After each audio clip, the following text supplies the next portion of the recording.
Приходите на матчи Суперлиги Чемпионата России по хоккею с мячом и болейте вместе с нами за хоккейный клуб «Строитель». МКреп. Надежная опора строителя.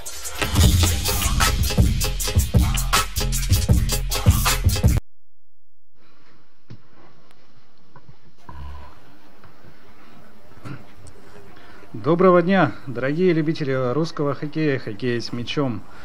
Вот и осталось несколько минут до старта очередной игры Суперлиги России. В Сыктывкаре местный строитель в приятную для глаз, но неприятную для игры погоду принимает «Динамо Казань». Здравствуйте, дорогие ценители хоккея с мячом. Добрый вам все-таки вечер. Присоединяйтесь к нашей трансляции, включайте ваши компьютеры, зовите друзей. Скоро мы начинаем. Зовите друзей, доставайте чипсов, спиртное, да, если есть. Ну или просто заваривайте. Алексей не пропагандирует. Заваривайте чай, доставайте чипсы. Чай, да. Чипсы с чаем, как это по-северному. Но мы видим уже, в общем, что команда на льду. Вот у нас сейчас раскаточка завершается, остается действительно минуты на льду и бригада арбитров, ну и вот выходит Казанская «Динамо» из-под трибунного помещения. А пока есть время, наверное, стоит поговорить о стартовых составах играющих команд. Ну и, Валентина, давайте вы со строителя и начнете представление. Не в наших традициях, но все же. Итак, сегодня в воротах строителя Максим Шакиров, в поле под номером 83 Сергей Филатов, под 9 номером Владимир Власюк, под 44-м Максим Немцев, 3-й Иван Кораблин, капитан команды 77-й Шибонкин Сергей, Лихачев Артем 8-й, Евгений Леухин 37-й, Максим Зубарев 23-й, 28-й Башарымов Алексей и 93-й Денис Садаков.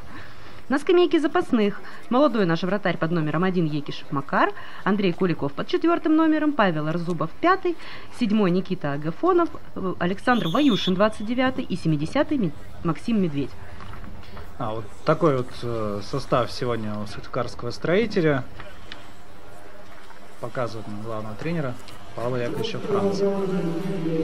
Ну и матч у нас сегодня начнется с минуты молчания. 15 февраля отмечается День памяти о россиянах, исполнивших служебный долг за пределами Отечества. Так что помимо традиционных гимнов России и Республики Коми еще будет минута молчания. Но я думаю, уже после таких вот небольших элементов мы уже перейдем к составу «Динамо Казань».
хотели у нас казанцы чуть пораньше начать игру, не дождавшись гимна Республики Коми, но, в общем, не успели выбежать в лед, прослушали гимны и России, и нашей республики, в общем, и уже команды почти готовы.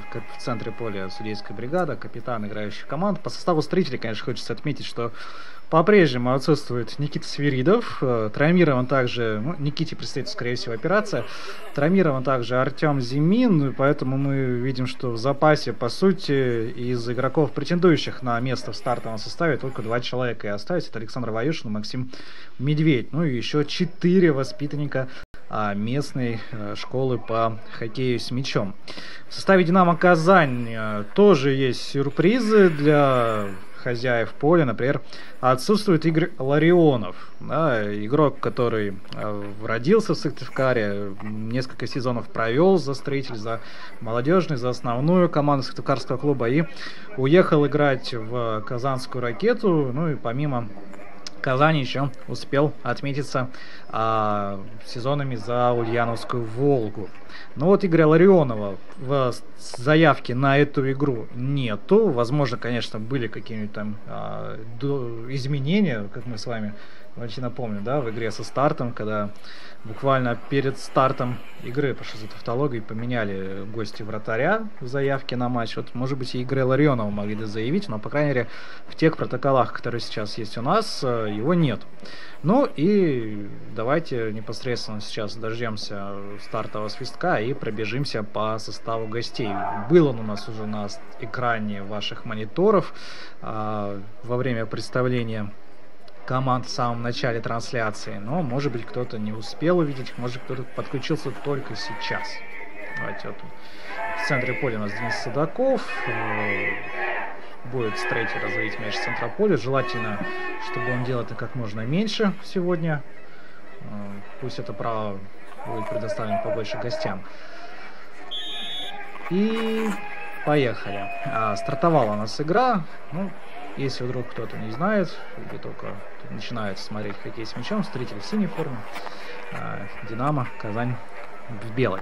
Так вот, на воротах у Динамо Казань сегодня 85-й номер Александр Темников, полевые игроки, 66-й Игорь Батманов, 23-й Артем Платонов, 7-й Максим Матвеев, 22-й Максим Рязанов, 26-й Олег Рязанов, 14-й Денис Артюшин, 89-й Алексей Веселов, 79-й Михаил Тюко, скорее всего, Алексей, да? давайте прервемся, но... Ну, подождите. Ну, успеете, что будет думаете? угловой, я успею, да. Сергей Обухов, номер 9, капитан команды, и Рамиль Ибрагимов, 91-й. Видите, я все успел. Прекрасно. Да, то есть мы сейчас сразу же Строитель с места в карьеру, зарабатывает первый же угловой, разыгрывает его довольно хитро, и удар выше ворот. Вот. Ну и запасные игроки. Вратарь Виктор Яшин, 27-й, 25-й Леонид Бедарев, 29-й Денис Горячев, 33-й Андрей Апарин, 71-й Роман Казунин, 30-й Дмитрий Вахрушев. Если вдруг где-то мы путаем ударения, вот есть трансляция в Ютубе, пожалуйста, комментарии можете писать, только цензурно, большая просьба. Вот. Нецензурные наши модераторы все равно удалят, поэтому можно даже не пытаться. Да, поэтому пишите, если мы где-то ошибаемся в ударениях, то увидим, исправимся и, говорится, давайте жить дружно. И вот дружно будем жить мы с вами, а вот на поле, надеюсь, какой-то такой дружба не победит. Да? Как принято говорить, увидим мы больше забитых мячей, поинтереснее хоккей, вот, крайне хотелось бы. Ну, кстати, в прошлом сезоне вот матч в Сыктывкаре был, да? Да. Много голов не было. Да, сыграли Динамо Казань и Строитель 2-2. Кроме этого, они уже в этом году, уже в прошлом году, прошу прощения, встречались на Кубке России. И на выезде наши хоккеисты играли в Казани. В Москве. Там прошу прощения, да. Ой, даже не в Москве, в Ульяновске. В Ульяновске. Всех запутали. Да. Можно было Насколько мне... можно просто было перечислить все города, в какой-нибудь да попали, да? Насколько мне помнится, был не готов лед просто в Казани в это время, поэтому играли в Ульяновске. С прекрасной тоже трансляцией, которая зависала каждые 2 секунды, и была очень по-настоящему слайд-шоу. Так что... Ну, это для настоящих поклонников таких, преданных. Да, там было очень весело смотреть за этой игрой. В общем, я, честно, не вытерпел, читал просто текст. Да, то есть в том сезоне 2-2 сыграли на Сыктывкарском льду команды. В январе 2018 года прошел тот матч. Динамо Казань выигрывала с счетом 2-1. Строитель не реализовал 12-метровый, но благодаря ошибке Виктора Яшина на последних минутах удалось сыктывкарцам уйти от поражения. Вот. Ну а в Ульяновске в этом сезоне, в этой розыгрыше Суперлиги 8-4 одержала победу Динамо Казань. Это был один из первых выездных матчей Сыктывкарского Строителя в этом сезоне. Хитрик там как раз был у Игоря Ларионова. Напоминаю, что он сегодня вне заявки. Вот. Ну и на Кубке России Строитель, наоборот, выиграл у казанского Динамо Казань, у Ракеты, в общем, как принято по-классическому называть наших гостей, со счетом 6-2, и забивали там с разные игроки, абсолютно каждый мяч индивидуальным автором был оформлен. И Денис Судаков, Никита Свирид, Евгений Люхин, Антон Пенлендер, Сергей Шибонкин и Артем Лихачев. Вот такое было голевое безумие, 6-2, 8-4. Но вот именно прошлый матч Суперлиги здесь, на Сыктывкарском льду, конечно, стоит особняком. Там действительно мячей много не увидели. Но зато он подарил интригу. Так что, можно сказать, в том году, в 2018-м, и Динамо и выигрывала, и играли команды в ничью, и Сыктывкар выигрывал. Посмотрим, что подарит нам год 2019. Вот, пока же 5 минут, по сути, почти 5 минут, да, без особых таких интересных, ярких моментов. Ну, стандарт вряд ли можно засчитать прямо за голевой эпизод.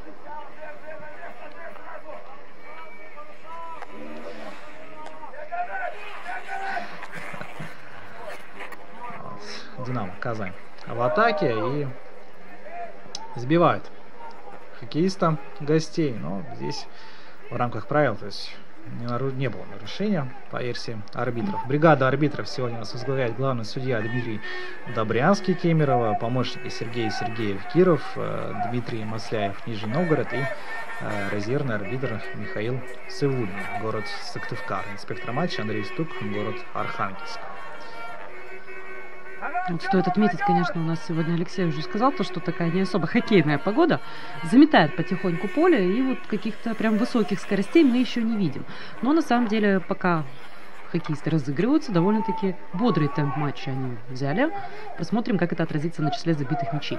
Ну, не стоит забывать, что Сыктывкарский Строитель вернулся сейчас из турне такого сложного, которое, в общем-то, через которое проходит каждый клуб с западной части Суперлиги. Иркутск, Хабаровск и Красноярск, да, вернулся, как и большинство клубов Запада, без очков, потерпев 2 довольно болезненных поражения. Но вот мы видели, что завершающую игру этого мини-тура Строитель провел с Байкал Энергией в Иркутске. Довольно неплохо смотрелся, лидировал, вел в счете со счетом 4-2, и Иркутску пришлось поднапрячься в концовке, чтобы переломить ход встречи. Но и сказалась, конечно же, короткая скамейка запасных у Сыктывкарского клуба. Плюс повреждение получил Денис Садаков, который оформил в том матче хитрик. И плюс перелет из Хабаровска. Доиграл, да. Плюс перелет из Хабаровска. Команда вообще задержалась в аэропорту, как я слышал. И... Это вот сейчас с Иркутска наши задержались. Да, стоит отметить то, что Строитель прилетел меньше, чем за сутки до начала игры. В Сыктывкар вернулись наши хоккеисты, видимо, выспались и сразу в бой на поле. Так что такие условия, в общем, не совсем комфортные для хозяев. И вот здесь мяч, казалось, где-то мог заскочить после рикошета в ворота, но пролетел вообще абсолютно параллельно лицевой и уже от ворот Байкал Энергии. Поговорили мы туда. Поговорили про Иркутск. Ну, действительно, смотрелся неплохо Сыктывкарский Строитель, но как уже шутит в соцсетях, болельщики Строитель чемпион по упущенным победам в этом чемпионате. Ладно, не будем грустить на самом-то деле.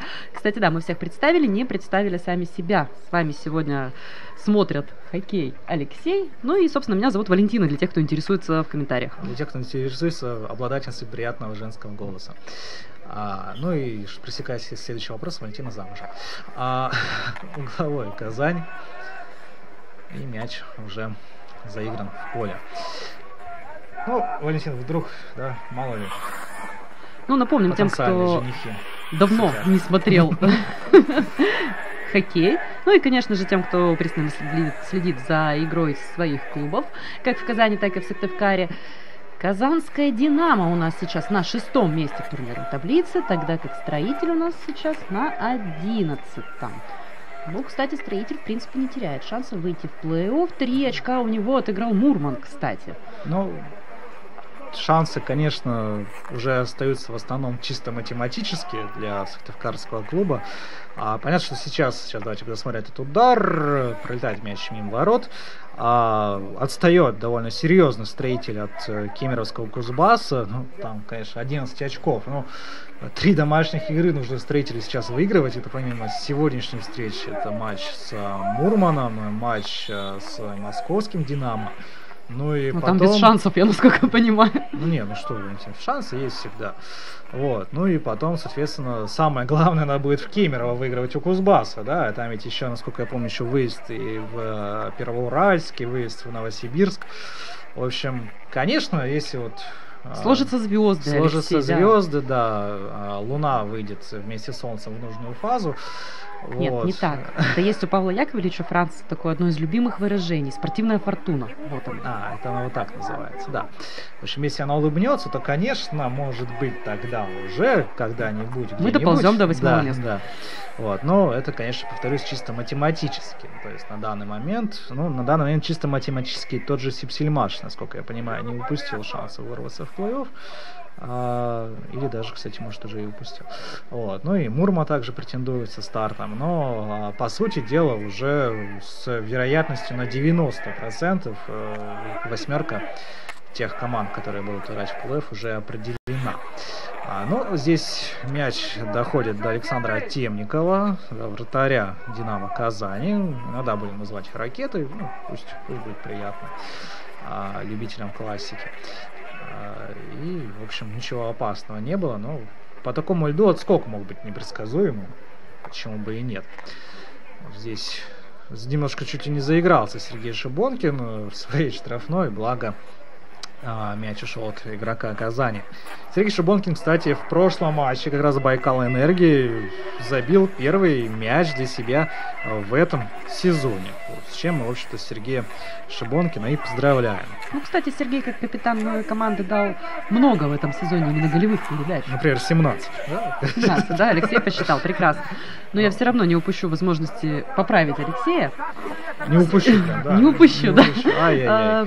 Сипсельмаш в этом сезоне пока что упускает плей-офф на 12 месте. Я же говорю, что он не потерял шансы на плей-офф. Что мне поправить? Алексей сначала начинает грустить по поводу «Строителя» на 11-м, но верит в Сипсельмаш на 12-м. Нет, я в Сипсельмаш тоже не верю, поверьте, Валентина. Поверьте, что я не верю. Да? Верьте в Мурман, который вернулся только в этом году в Суперлигу и уже ого-го.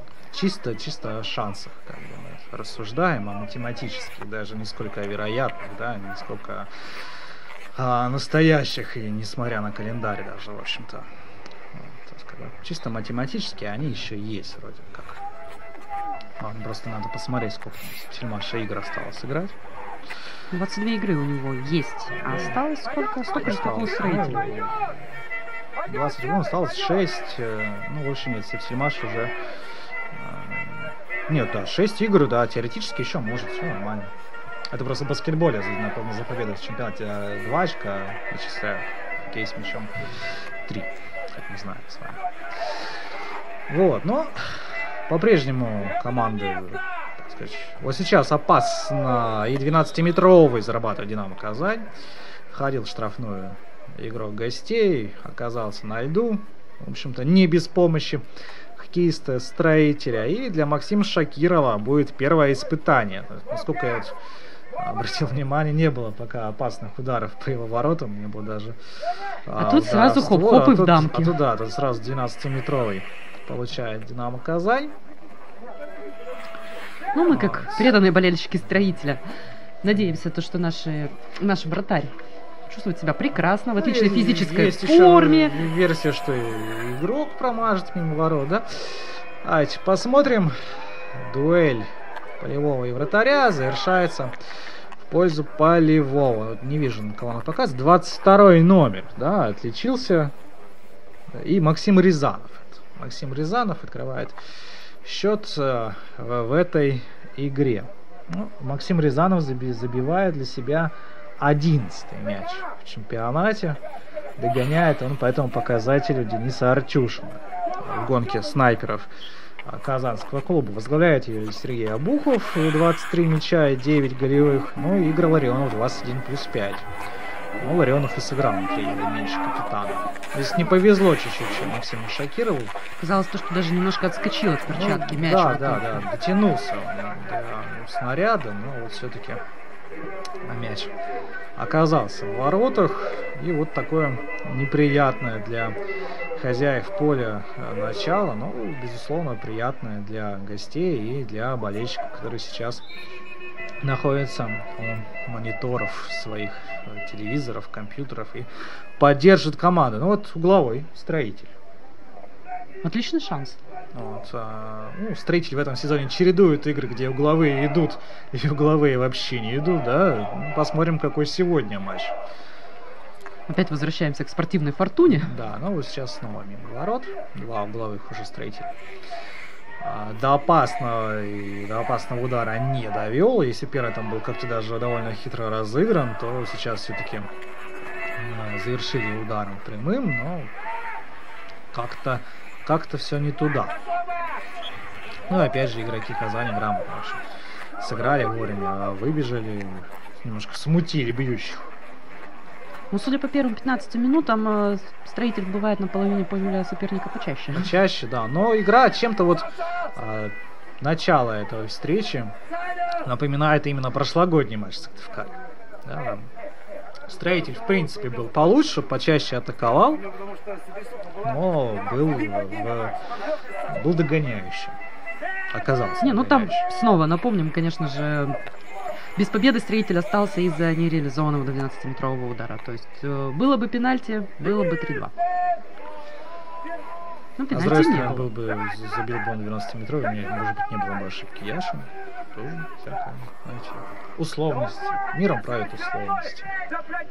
Кстати, уже прошло 15 минут матча, пора вводить нашу постоянную рубрику, которую презентуем мы нашим болельщикам из Казани.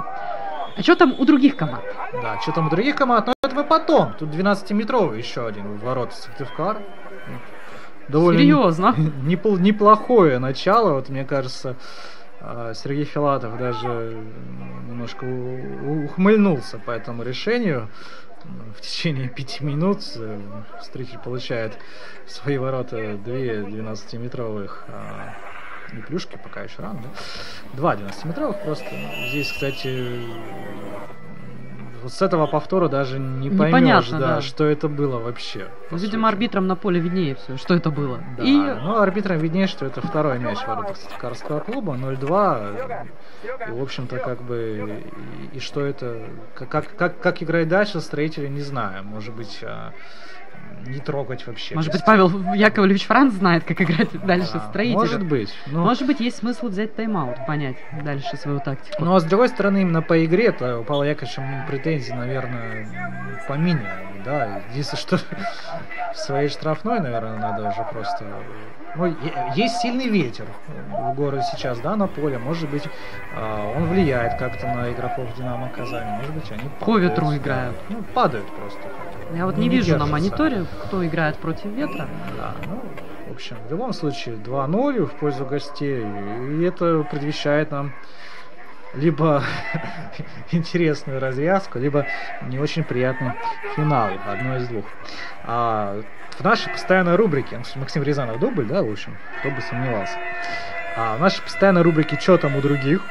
Да, Волга проигрывает Уральскому Трубнику 3-6, там 87-я минута, там уже матч завершается. Родина в эти минуты, играя с Кузбассом, чуть-чуть матч начался раньше, чем у нас, ну, на одну, там, 2 минуты, там сейчас Родина выигрывает. Кузбасс 1-0, в общем-то. Почему Интересно. Почему бы и нет? Ну и Старт и в Нижнем Новгороде у себя принимает Сипсельмаш. Там, в общем-то, то же самое. Параллельно идет матч, параллельно нашему и Кировскому. Там уже 0-3 Сипсельмаш впереди. В общем, может, вряд ли там было 3 20-метровых. Но тоже интересная игра. И, в общем-то, за исключением Кировского... Кстати, Волга забила 4-й Трубнику. За исключением Кировского матча сейчас во всех играх лидирует гость. Я надеюсь, у нас, в принципе, так же, но долго еще до конца игры. Долго еще играть. В общем-то, как говорится, судья дал, судья взял. Показали нам состояние льда, скоро будем по колено бегать. 12-метровые теперь ворота Казани будут назначаться за что-нибудь. За что-нибудь. За что-нибудь. За красивые глаза, например. Ну, вот что-нибудь такое, да? Да, почему бы нет, например. Ну, пока что Александр Ваюшин, видимо, уже на поле появился. С командой в полных составах играет, потому что дважды удаление было у Строителя, дважды Казань реализовывала 12-метровые удары. Так что составы полные, ну и начало, наверное, никого на стадионе здесь, в Сыктывкаре, не порадовало, в том числе и болельщиков. Наши комментаторы нам сообщают, что сейчас Родина бьет 12-метровых. Видите, прекрасно. То есть сейчас Родина забьет, и будет в Кирове любимая кировская игра. Мы лидируем, а нас догоняют. Пару раз уже Родина в этом сезоне такие догонялки устраивала. Там, насколько на моей памяти, самые яркие догонялки это были в матче с Водником. Да? Причем даже больше на поле Водника, чем на своем. Ну, не помню, как там развивался сюжет, но вот в Архангельске, конечно, Родина там 5-2 вела. Ну, в общем, Строитель тоже в Архангельске вел 5-2 и тоже упустил победу. Там, в общем, чемпионат в этом году действительно интересный, непредсказуемый. И сейчас давай третий 12-метровый назначь. И нет, здесь мы просто угловым, да, отделались. Ну, конечно, снесли ворота угловой. Привет. Да, ну, несмотря на то, что даже мячом, казалось, больше владеют сыктывкарцы, атаки вот поопаснее, проходят штрафную именно у гостей. Но здесь, не ошибаюсь, Владимир Власюк поборолся с Михаилом Тюко, насколько я понял. Или Тюко. Повторюсь, если где-то мы там ошибаемся по ударениям, то комментарии в Ютубе, пожалуйста, пишите. Вот, здесь вот был опасный удар, мяч остается у Казани, и не удается заработать еще один стандарт от ворот сыктывкарский Строитель. Максим Шакиров вводит мяч в игру. В общем, Максиму даже не было возможности толком себя проявить, за исключением 2 12-метровых, но там мы понимаем, да, что 12-метровый это не только работа голкипера, но в какой-то мере и мастерство гостей, мастерство бьющего и удача. Наверное, даже большую часть имеет она здесь. Очередной. Да, угловой, третий для Строителя. Пора бы, в общем-то, может даже 4-й. Точно не больше, да? Пора бы, в общем-то, и в створ хотя бы мяч отправить. То есть прицеливаемся, все ближе. Но не так, да, там какой-то странный получился, даже не ударом это сложно назвать, это... Отскочил от клюшки мяч, ну вот как-то так. Как-то по такой вот... странной траектории, да, кстати. Странной траектории, знаете, как... даже не знаю, с чем Тюко сравнить, поверьте. Кстати. Тюко, да? Тюко, да. Спасибо. Мы прислушиваемся, мы поправляемся, так что Тюко, значит, будет у нас Михаил Тюко. Все. Ну, кстати, вот казанцы, они последние 3 матча отыграли дома, поэтому, по сути, должны быть немножко пободрее, чем хоккеисты Строителя. Ну, тут мы видим еще одну атаку Строителя. Максим Немцев прорывается, уходит он на фланг, здесь вот прострел штрафной. Вот здесь мимо ворот пролетает мяч. Ну, мне казалось, что Александр Темников был, в принципе, к этому удару готов. Так, выглядывал за спин своих игроков обороны, видел, по крайней мере, бьющего, и по-любому бы хотя бы среагировал на этот момент. Здесь уже Немцев немножечко ошибся в обработке, но удалось сохранить мяч Сыктывкарскому клубу, и развивается атака. Денис Судаков проходит по центру, и, наверное, нет, здесь будет только из-за боковой мяч шел, только аут. Конечно, не против был бы Строитель еще угловой, но здесь даже не аут, здесь зафиксировали арбитры нарушение правил на Денисе Судакове, и свободный удар Строитель пробьет. Здесь вот мы видим, Иван Кораблин подошел, готовится, может быть, даже и здесь розыгрыш не в его сторону пошел. Ну, у Ивана Кораблина, мы знаем, поставленный удар, четко он бьет в этом сезоне 12-метровый, почти без промахов. Был, конечно, парочка было на его счету в этом сезоне, но, по крайней мере, по проценту он лучше бьющий в составе Сыктывкарского клуба. И бьет и не только свободные удары, но, в общем, свободные дают часто ему пробивать. И в этом сезоне у Ивана Кораблина уже 11 мячей. Ну а здесь мяч Строителя, Алексей Башарымов, один из лучших игроков, бомбардиров Строителя в этом сезоне. В общем, просто отдали мяч казанцам, и чуть-чуть они, в общем, в принципе, и вернули мяч Строителю.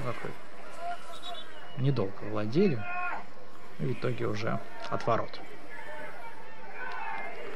Нет, не от ворот, еще один свободный удар Строитель получает. Не обратил я внимания сразу на жест арбитра. Здесь заброс, здесь разворот Денис Судаков, но попадает в Максима Матвеева мяч, как мне показалось. Но, видимо, не попадает, раз мяч шел, по мнению арбитров от Сыктывкарского клуба. Сыктывкар сегодня прям не по-хорошему радует очень странными траекториями полета мячей. То есть какие-то у нас... Но они непредсказуемые для вратаря, поверьте. А и вот, тут... здесь как раз Максим Шакиров грамотно сократил угол обстрела, вышел из ворот, и было довольно трудно протолкнуть мимо него мяч нападающему гостей. Ну, разве что там в домик, да, в таких случаях можно его как-то попробовать протолкнуть, забить, но вот не в этот раз. Не этот раз, сказал Максим Шакиров. Я думаю, у Максима Шакирова уже такая спортивная злость. Не, ребята, все, хватит. Вот. Мне кажется, у Максима Шакирова в каждом матче появляется спортивная злость. Потому что в каждом матче у его ворот довольно много моментов. Ну, сейчас угловой Динамо Казань. Особенно эта спортивная злость была в Енисее, в матче с Енисеем и ССК. Вот. Там-то понятно, там и спортивная злость, и даже, наверное, где-то осознание бессилия, да, когда ты вот вроде делаешь максимум, что все, что от тебя зависит, а защита такая подкачивает. Счет все равно так как-то растет. Ну, как мы уже с Алексеем говорили. И здесь счет тоже растет 0-3. Прекрасно. 0-3, да, Динамо Казань впереди. И вот сейчас уже, наверное, повод, наверное, даже взять и тайм-аут и подумать о том, вечер пятницы, 7 часов вечера у нас уже почти в Татарстане праздник русского хоккея начинается. 0-3. Да, ну, сейчас довольно символично. Вот сейчас матч в Волге уже закончился, и во всех трех матчах, которые идут, счет 3-0. То есть, ну, в одну команду, да? Я не говорю, что хозяева идет. Строитель сейчас проиграет Динамо Казани 0-3, Стар Сипсельмашу, и Родина 3-0 вот на этих минутах выигрывает у Кузбасса. Какой красивый гол. Не успел Шакиров Максим. Вот. Не среагировал он на мяч. Можно мы посмотрим матч? Можем даже прокомментировать. Да нет, в Кирове даже трансляции нет. Что уж там. Я думаю, если мы бы посмотрели сейчас с вами матч Кировской Родины, мы бы стали бы единственными в стране, кроме тех людей, которые на стадионе в Кирове его смотрят. Такая вот. Нет, ну технически, в принципе, это возможно поставить. Прямой эфир в Инстаграме. Вот именно так. Да, у нас удаление. Владимир Власюк на 10 минут. Что-то совсем не получается у сыктывкарцев. наверное, все-таки сейчас этот перелет долгий сказывается, да. Что самое интересное, то что вот в Сибири и на Дальнем Востоке, несмотря на всю вот эту разницу в часовых поясах, Строитель-то все-таки радовал обилием голов. То есть мы забивали, пусть мы проигрывали, но мы забивали. Хабаровску забили 5 мячей, это тоже показатель. Понятно, что, скорее всего, Хабаровск там не выкладывался, да, и не играл там на пределе возможностей с целью забить как можно больше Грозному Строителю. Вот, но в любом случае это показатель, да. В одной из групп в социальных сетях делали прогноз, рекомендовали болельщикам ставить на Строитель больше 1,5 мяча за игру. Строитель, в принципе, те, кто верил в эти ставки, их отблагодарил. А на эту игру, кстати, какие прогнозы? На эту игру, насколько я помню, фору, рекомендовали фору на Строитель плюс 2,5. И вот эта фора плюс 2,5 уже пока мимо, да, то есть как бы уже не играет. Ну, посмотрим. Максим Шакиров здесь красиво упал. Зафиксировал мяч.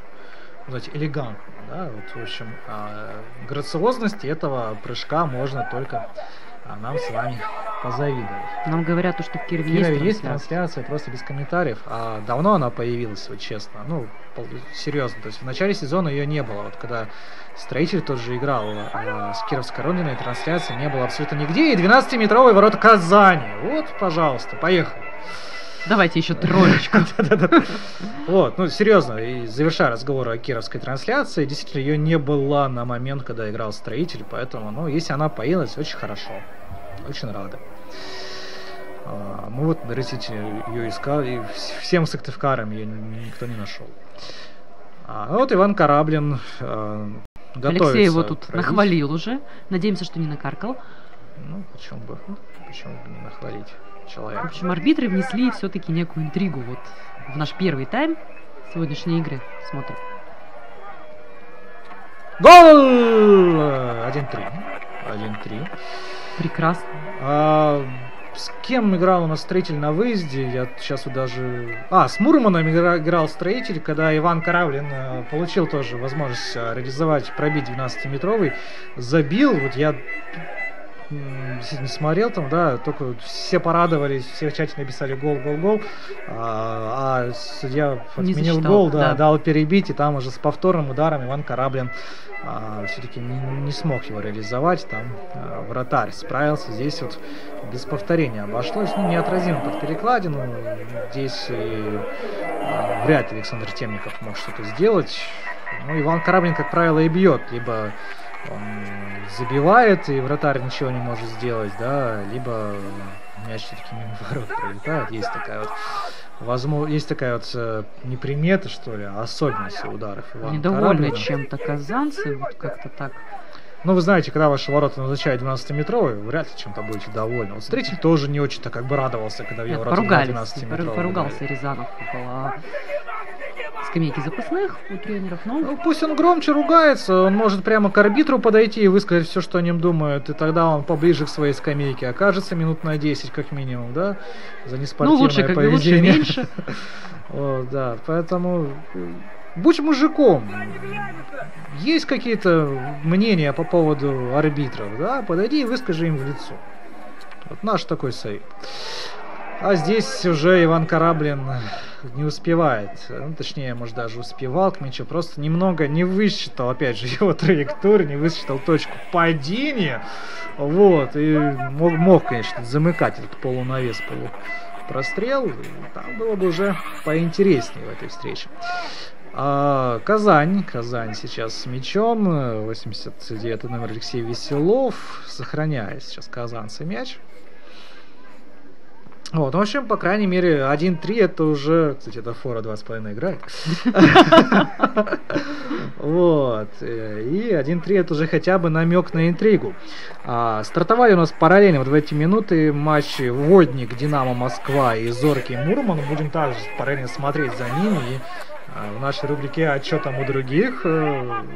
популярный... Вот Мурман нам особо интересен на самом-то деле. Рубрика такая популярная в России после 2014 года, да? Вот, что там у соседей. Будем параллельно оповещать наших болельщиков. кстати, нашим прекрасным комментаторам. Мы с Алексеем хотим рассказать, нет, мы не муж и жена.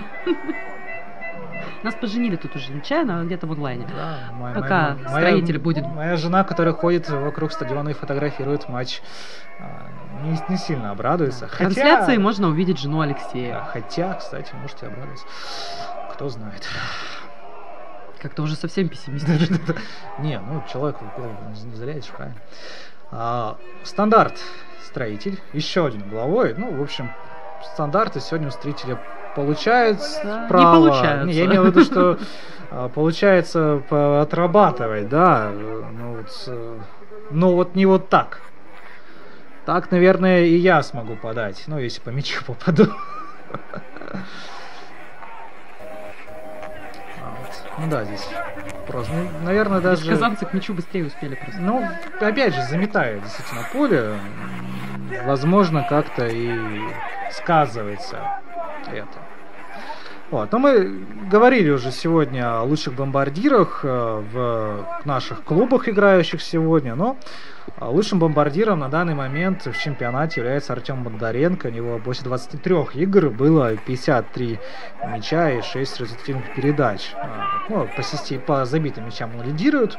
А по гол плюс пас его опережает Эрик Петерсон 51 плюс 11 и Алмаз Миргазов из Енисея 48 мячей и 21 передача. Алмаз Миргазов герой сборной России, человек, который в общем-то... Человек чемпионата, давайте вот так. Помог, благодаря которому, в общем, сборная России переломила неудачно складывающийся матч финала чемпионата мира в Энерсбурге. Вот. Ну, в общем, лишний повод через Алмаза Миргазова как-то связать его и Сыктывкар. Это напомнит о том, что в Сыктывкаре... Подождите, есть атака Динамо Казани. Максим Шакиров спасает, Максим Немцев выкидывает мяч куда подальше. Так вот, в 2021 году в Сыктывкаре должен пройти чемпионат мира по хоккею с мячом. 21 год вообще символичный для нашей республики. Там будет 100-летие региона, и чемпионат мира будет прекрасным подарком для жителей республики, ну и, наверное, для болельщиков из соседних городов. То есть, это, конечно, в первую очередь из Кирова, Архангельска, ну и, наверное, из Казани. В принципе, Нижнего Новгорода, Алексей. Нижнего Новгорода. Ну, в общем, Ульяновск там уж где... В общем-то, для всех тех, кто с завистью смотрел на чемпионаты мира в Сибири, да, скажем так, в восточной части России, будет возможность приехать в не столь отдаленный Сыктывкар. Вот это сейчас обидно было, Алексей. Ну, знаете, это у нас Воркуту называют местами, да, не столь отдаленными. Есть такая ассоциация. Артем Лихачев 8-й номер пробивает. И как пробивает, жаль, что вратарь на месте. Видите, какое прекрасное спасение Александра Темникова, голкипера Динамо Казань. Испортил он шедевр для Артема Лихачева. Ну, в общем-то, в нарезочку своих лучших моментов. Зато включил этот эпизод. Возвращаясь к 2021 году и будущему чемпионату, у нас сегодня, кстати, создана рабочая группа при правительстве Сейчас региона. выход один в один и мимо ворот. Отлично выше Алексей Веселов, 89-й номер, имел все возможности для того, чтобы увеличить еще разницу в счете, но мяч проходит мимо ворот. Да, вот давайте посмотрим за этим моментом. Беспрепятственно практически он выбегал на один с Максимом Шакировым и пробивал, в общем-то, там на той высоте, которой Максим уже не мог спасти свою команду. Здесь уже Денис Судаков. Слишком острый угол получился вот этого вот с подачей. Но тем не менее, 100% голевой момент. И да, рабочая группа. Рабочая группа создана при правительстве по реконструкции нашего стадиона, на котором сегодня проходит игра. И, собственно, стадион в течение следующего года подготовят для проведения чемпионата мира, поэтому приглашаем в Сыктывкар всех жителей европейской и не только части нашей поработать над реконструкцией. Но 1-4 все-таки становится сейчас, и празднуют казанцы. Михаила Тюко, по-моему, как раз поздравляют. Не зря Алексей выучил его фамилию. Да, не зря мы спрашивали его ударение. В общем-то, пригодилось. Да, пригодилось. Не сказать, что мы прям рады тому, что это пригодилось. Ну, в общем, здесь такой вот полупроходной двор в обороне Строителя получился. 4 человека, видите, да, сейчас в кадре. И вот как котят обвели, если да, честно, других... От них ушел Михаил Тюков. Других просто синонимов. И здесь уже бил игрок низом, здесь уже выше ворот мяч было трудно послать, да? Да. В общем, 1-4 это, наверное, не то, что мы ожидали с вами увидеть. Ну, может быть, мы ожидали видеть эти же самые цифры, но немножко в другом соотношении. Но, видимо, не сегодня, опять-таки. Здесь нарушение правил. Здесь да, вот здесь нарушение правил, только со стороны сыктывкарцев. Что у нас там? У нас практически нигде ничего не изменилось, но разве что в матче Водник Динамо Москва там уже 1-1. Да? То есть там прошло неполных 8 минут, Водник открыл счет, Москва его довольно быстро сравнял. Когда же Строитель здесь будет сравнивать счет, мы пока не знаем. Ну и не загадываем, в принципе, хотя впереди второй тайм может обернуться все по-разному. Да, ну довольно быстро у нас прошло время практически, да, первого тайма. Напоминаю, что в перерыве у нас будут для болельщиков конкурсы, розыгрыши от партнеров. Будут ценные весьма призы. Валентина, какие у нас сегодня призы? Это ваша святая обязанность, да, это вот мы с вами договор подписывали, вот там написано, что ваша должностная обязанность напоминать, что за призы. Да. Итак, сегодня у нас призы от партнеров клуба «Строитель». Это сеть магазинов «М-Креп», которая работает в Республике Коми. Это мир крепежа, электрики и электроинструмента. Одному из болельщиков достанется сертификат от этого магазина. Также мы подарим билеты в кино. И сделал опасный удар, выше ворот прошел. Сертификаты в бассейн и тренажерный зал спорткомплекса «Орбита». Где параллельно в эти минуты проходит концерт Ольги Бузовой. Кстати, я вот все ждала. А я думал, почему людей-то на стадионе не так много, Валентина? Потому что на концерте Ольги Бузовой, наверное, половина Сыктывкара сейчас, а половина вот она здесь на трибуне. В общем, кто-то смотрит, как хоккеисты двигают мяч, а кто-то смотрит, как Ольга Бузова двигает своими арбузами. Вот, такие вот два знаковых события. Ну, можно понять тех людей, все-таки Строитель играет 14 матчей в сезоне дома, а Ольга Бузова приезжает один раз в Сыктывкар и, может быть, за всю жизнь. Кстати, в Сыктывкаре Ольги Бузовой уже нашли жениха. Уже нашли жениха, я там уже не знаю, будет ли сегодня первая брачная ночь. Вот, насколько я знаю, жениха зовут Константин, это молодой наш, довольно-таки известный в Коми шоумен, ведущий, 33-летний молодой человек, который Ольгу сегодня встречал перед саундчеком. Букет цветов от него она приняла, а также валенки в Ильгардской сапоговаляльной фабрике. Какая прелесть, Алексей, правда? Ну, зато она могла бы в этих валенках прийти сейчас на хоккей. Я думаю, это мы бы увеличили бы количество зрителей. Вы же представляете, хоккей под песню Ольги Бузовой. Она бы просто пела бы на трибунах, а ребята бы играли бы в хоккей. Двигались бы побыстрее, чтобы не слушать ничего. Было бы, наверное, весело. Ну и опять же, люди бы параллельно посмотрели бы за игрой. Надо подумать в следующий раз над совмещением вот таких вот мероприятий. Ну, главное не под Киркорова, вот как-то это вот. Ой, а под Бузову, что вполне себе задорненько, да, уши заткнул и побежал. Я ни в коем случае не хочу обидеть поклонников творчества звезды отечественной эстрады, честно. Здесь уже вкусовщина, как говорится. Да. Ну, вообще на эпидемию пойдем с вами. Слушайте, 23 февраля. Там хоккей будет. Этот параллельно не будет, да? Хоккей будет потом. Точнее, до. Нет, 23 февраля у нас еще Кубок России по лыжному гонку, так что Сыктывкар на время будет, на эту неделю будет спортивной столицей России. Будет Строитель играть еще две встречи с Мурманом и с московским Динамо, и Кубок России финал по лыжным гонкам. В общем, будет тоже все весело, и трансляция на БНК, соответственно, будет всех этих спортивных событий. Ну, а время первого тайма потихонечку подходит к концу, даже, в общем, по такому счету, в общем-то, и не жалко, да, что оно подходит к концу. Наверное, нужно Павлу Яковлевичу вносить какие-то коррективы в эту игру. В игру обороны, наверное. Да, нужно что-то менять, может быть, Уважить команду. Валентина, это, конечно, напрашивалось, да? Вот. Может быть, дать побольше времени нашим молодым игрокам, которые на скамейке запасных, да, Павлу Арзубову, Андрею Куликову. Ну, посмотрим. Пока же мы посмотрим за еще одним стандартом в исполнении строителя. Но вообще, если вы сейчас бы забить 2-4, это не так плохо. Это вполне отыгрываемо, да, но для этого нужно, наверное, подачи чуть-чуть другие делать в штрафной соперника. Тем не менее, есть удар и...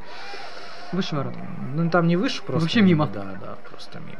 Ну, конечно, сигнализировали хоккеисты-строители, что там мяч задел кого-то из игроков Казани, что надо еще бы один угловой. Ну, видимо, арбитры посмотрели, типа, ребят, вам, в принципе, зачем? Куда? Что-то давайте в перерыве подумаем, пообсуждайте, как лучше это делать, потом уж, может, лишний дадим в втором тайме. В первом-то как-то с угловыми устроители все очень-очень нехорошо. Вот Казань один из мячей, мы видели, забила со своего стандарта. Вообще Казань забила 3 мяча из 4 со стандарта. Да? 2 12-метровых, 1 угловой. Вот вам и все голы. В общем-то, и если я ошибаюсь, Байкал Энергия в предыдущей встрече тоже там первые 4 мяча или сколько забила-то со стандарта. Ну вот строителю бы немножечко подтянуть стандарты с учетом их числа в этом матче, и все было бы прекрасно. Ну, строитель, конечно, есть не то чтобы проблема, да, это опять же лед. То есть, когда все команды Восток, например, играют на своем льду, когда у Ульяновска есть свой лед, да, допустим. А у строителя, да, нет, у строителя играет подготовку к сезону ведет в обычной коробке для хоккея с шайбой, и там, конечно, там стандарты не разыграешь, да, там и все-таки размеры площадки другие, и ворота, они все-таки для хоккея с шайбой, там других-то и нету. Вот, поэтому вот именно в подготовительной фазе перед сезоном нету времени и возможности эти стандарты разыгрывать. Они, по сути, строители их тренируют по ходу чемпионата. Это все равно это не то, да, это немножко разные условия подготовки команд, поэтому если стадион будет реконструирован, да, если появится крыша, если будет возможность выходить на лед не в ноябре на свой лед выходить, да, за пару дней до старта Суперлиги, а все-таки день в сентябре, ну, это будут уже совершенно другие дела. Ну, пока вот Михаил Тюко забил гол, удалился, ну, в общем-то, и первый тайм на этом основное время вышло, ждем мы сейчас. Не видели, не объявлял, по-моему, информатор, сколько минут добавлено. Вот, ну, вот минуту, да, видимо, пошла последняя. Ну, в общем, Септельмаш забил старту там 4-0 в пользу Новосибирска. Водник обыгрывает Динамо 2-1. Зоркий обыгрывает Мурман 1-0. Родина с Кузбассом по-прежнему 3-0. Ну и на этом мы завершаем первый тайм. 1-4. Довольно неприятный для хозяев счет. Но, в общем, не вешаем нос, как говорится, гардемарин. Второй тайм может все еще изменить. Оставайтесь у экрана. Скоро вернемся через 20 минут ровно.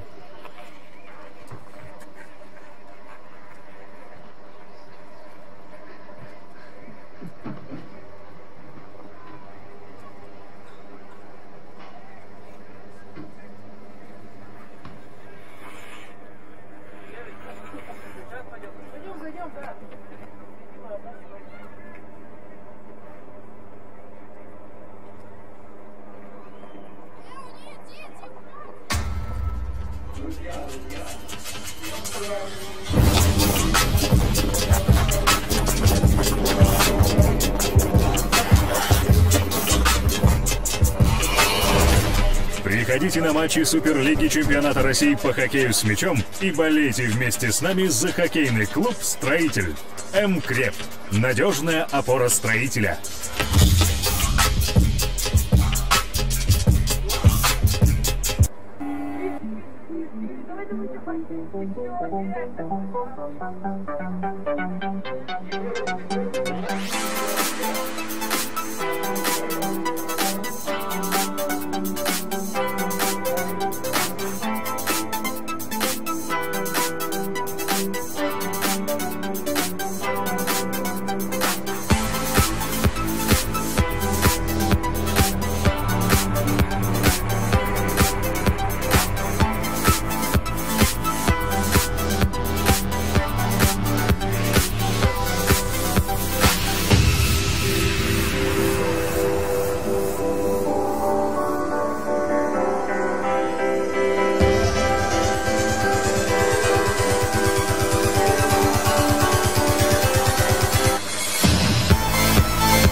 Приходите на матчи Суперлиги Чемпионата России по хоккею с мячом и болейте вместе с нами за хоккейный клуб «Строитель». МКреп. Надежная опора строителя.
Итак, возвращаемся в Сыктывкар. У нас после первого тайма с места «Строитель» играет с «Динамо Казанью» и уступает со счетом 1-4. Вот место «Строителя», вот эти ребятки в синей форме, выходят из трибунного помещения с серьезными суровыми лицами. Видимо, разговор в перерыве был далеко не приятный, да? Далеко не о Бульке Пузовой. Вот, в общем, ждем мы, наверное, изменений каких-то в игре сыктывкарского клуба. Надеюсь, они произойдут. Ну, здесь же мы видим наших гостей из Казани. Здесь, в принципе, ничего менять не нужно, хотя таки отметим то, что 3 гола из 4 наши гости забили со стандартов. А «Строитель» все-таки чаще бывал на половине своего соперника и вот как-то казался немножко пошустрее, особенно в самом начале матча. Конечно, после 3 пропущенных голов сыктывкарцы немножко расстроились и, наверное, поэтому чутка сдали, но после, наверное, такой промывки мозга во время паузы будут играть интереснее. Да. Ну вот, команды уже на льду, совещание такое небольшое у обеих сторон. И, в общем, мы ждем начала главного второго тайма. Не представим, кстати, сегодня главного тренера «Динамо Казань», на самом деле, Илья Схандаев. Вот. Появился повод, да. Пару Яковлевич Франции мы уже не раз говорили, да, то, что есть необходимость что-то менять в игре, ну, в Ильясу Хандаеву менять-то особо действительно нечего. Ну, наверное, давайте пробежимся по стартовым составам, по составам, в которых начинали сегодня команды эту игру. С гостей начнем. В воротах Александр Темников, 85 номер. 66-й Игорь Батманов, полевые игроки. 23-й Артем Платонов, 7-й Максим Матвеев, Максим Рязанов, 22-й, автор дубля с 12-метровой отметки. Олег Рязанов, 26-й, Денис Артюшин, 14-й, Алексей Веселов, 89-й, Михаил Тюков, номер 79, Сергей Абухов, 9-й и Рамиль Ибрагимов, номер 91. Запасные игроки: Виктор Яшин, голкипер, 25-й номер, Леонид Бедолев, Денис Горячев, 29-й, Андрей Апарин, 33-й, Роман Козулин, 71-й и Дмитрий Вахрушев, номер 30. Ну и вдруг кто-то сейчас только присоединяется к нашему эфиру, не играет, нет заявки сегодня Игоря Ларионова в казанском «Динамо». Ну, в общем, спросим, наверное, после матча пресс-конференцию, почему. По крайней мере, в Сыктывкаре он есть, болельщики рассказывают, что даже сегодня видели Игоря, даже кто-то с ним успел пообщаться. Ну и как раз «Динамо» Казань сейчас будет мяч с центра поля разводить. Сергей Абухов возле мяча. Легенда отечественного хоккея с мячом. В общем, в его годы, скажем, играть так, на таком уровне, это действительно показатель. Ну, наверное, многие хоккеисты бы хотели в его годы играть на таком уровне, а кто-то и в любые годы хотел бы на таком уровне играть, мне кажется. По крайней мере, знаете, как с выражением, да, про старого коня, который борозду не испортит, вот этот борозду еще и сделает получше. Вот. Ну и, Валентина, вы сейчас нам поведаете о стартовом составе «Строителей». Начинали сегодня игру номер 20 Шакиров Максим в воротах «Строителя», 83-й Филатов Сергей, 9-й Владимир Власюк, 44-й Максим Немцев и 3-й Иван Кораблин, автор, кстати, единственного гола пока «Строителя» с 12-метровой отметки. Капитан команды Сергей Шибонкин, 8-й номер Артем Лихачев, 37-й Евгений Леухин, под номером 23 играет сегодня Максим Зубарев, 28-й Алексей Башарымов и 93-й Денис Садаков. В начале матча на скамейке были вратарь Макар Екишев под первым номером, 4-й Андрей Куликов, 5-й Павел Разубов, 7-й Никита Агафонов. Под 29-м номером Александр Ваюшин и 70-й Максим Медведь. Последних мы уже на поле видели. А вот молодых воспитанников Сыктывкарской школы, это Никита Агафонова и Павла Разубова, еще пока Андрей не видели. Куликов уже, по-моему, сейчас на поле, 4-й номер. Здесь. Не спорю, да. Вот, начал второй тайм. Ну, по крайней мере, мне вот... 4-й номер мне показалось. Примерещилось, да? Не видели мы пока молодежи только. Надо, да? Вот. В общем, стартовые составы озвучены. Как и напомню, что встретили по-прежнему травмирован Антон Перлендер, Никита Свиридов, Артем Зимин. 3 игрока, которые... О, да, видите, 4-й номер нам не померещилось. Вот. 3 игрока, которые претендовали бы, да и не просто претендовали, а играли бы действительно в стартовом составе. Вот, но что поделать? Травмы, от них никто не застрахован, как и от голов в свои ворота, да? И вот здесь Динамо Казань выводили в игру мяч. Не очень удавшийся прострел, не очень хороший прострел получился. Вот. Что? Для зрителей не из Сыктывкара, вот так будет правильнее сказать. Прошу прощения, погода у нас сегодня не совсем хоккейная, на поле ветер, снег, -8. На поле танки грохотали, как говорится. На поле мячи. Да, что хочется сказать, наверное. Ну, по первому тайму добавлять особо нечего. Валентин уже, в принципе, в начале второго тайма все характеризовал. Кстати, вот Никита Агафонов, видите, да? Тоже на поле 7-й номер. В общем, с начала второго тайма молодые игроки у «Строителя» появляются все почаще. Динамо Казань, она же казанская ракета, команда, которая с Сыктывкаром связана волей-неволей, да, напоминаю, что именно в действующем пока гимне Сыктывкарского клуба есть великолепные фразы, есть момент, есть гол, 2-4, и кто забил? Артем Лихачев забил, по-моему, да, 8-й номер. Сейчас нам покажут повтор. По крайней мере, мне показалось, что именно его поздравляет партнер по команде. Ну вот, Вот это старт игры, старт второго тайма уже куда поинтереснее, чем старт первого. Никита Агафонов или Артем Лихачев, 7-й или 8-й номер? И смотрим. Артем Лихачев, да, вот 8-й номер. Был аналогичный момент, помните, в первом тайме у игрока Динамо Казани, пробил он выше ворот, а вот Артем Лихачев пробил точнёхонько над вратарем.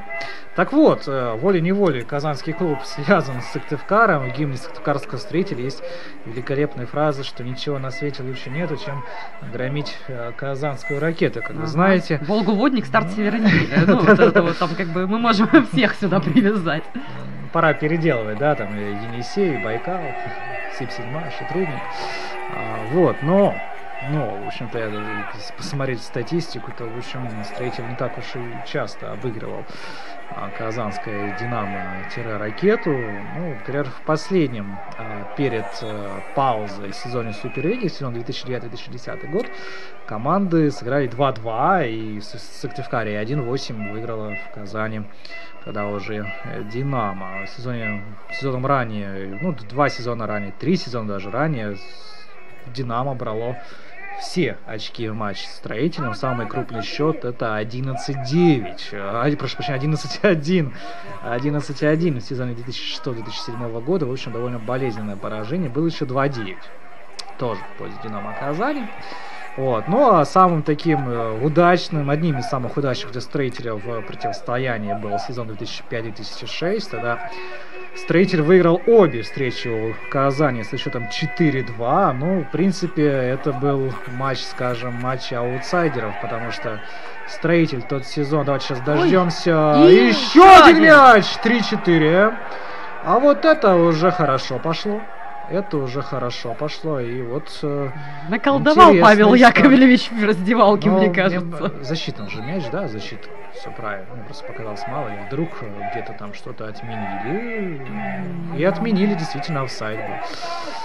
Да, 2-4 остается, да. Ну вот нам просто с той точки, с которой мы видели, да, и вы, в принципе, тоже видели этот эпизод, мы видели только завершающую стадию, когда мяч оказался в воротах. Вот, поэтому, наверное, да, рано порадовались. Вот с этой примерно же камеры мы смотрели. Нам, конечно, с боковой бы лучше было посмотреть. Здесь тоже странно. Здесь тоже все-таки не увидим. Ну, вот, да, здесь Владимир Волосюк. И, наверное, был в офсайде Денис Садаков, да. Вот, в общем, в сезоне 2005-2006, когда в оба матча выиграл Строитель 4-2, Строитель стал 10-м в своей группе западной, а Казанская ракета стала 11-м, да, то есть такие свои. Вот этим разборкам Максим Горький посвятил пьесу «На дне», мне кажется. Ну, кстати, если Алексею так хочется привязываться, Динамо, Казанская ракета стала, насколько мне помнится, в 2008 году, в этом же сезоне, в этом же, Строитель носил имя Динамо Сыктывкар. То есть, да, мы тоже были когда-то Динамо, ровно один сезон. Стоп, Подождите. Засчитан гол. Нет, это нам операторы показывают. Давайте посмотрим на сайте Федерации хоккея с мячом. Посмотрим, онлайн. Мне убедимся. Кажется, все-таки не было мяча, раз не с центра поля Динамо разводила его. Так что я думаю, что это небольшая ошибочка все-таки. Давайте посмотрим, Валентина, ближе к интернету. Ближе к интернету, да. Нет, не было гола. Не было гола, ребят, режиссера трансляции 2-4 счет все-таки. Да не было гола, Но не засчитали его, ребят. 2-4 счет. Мы бы тоже хотели, чтобы было бы сейчас 3-4. Ну да, вот все, оператор нам, режиссер, возвращает 2-4. Ну вот, может быть, вот сейчас. Может быть, сейчас, да, знаете, так сразу забили бы третий мяч Сыктывкарс, и у нас режиссер трансляции сейчас бы плюнул бы, сказал, зачем менял. Ну, лучше бы плевался режиссер трансляции, чем болельщик. Ну да, есть такое. Сыктывкарского Строителя.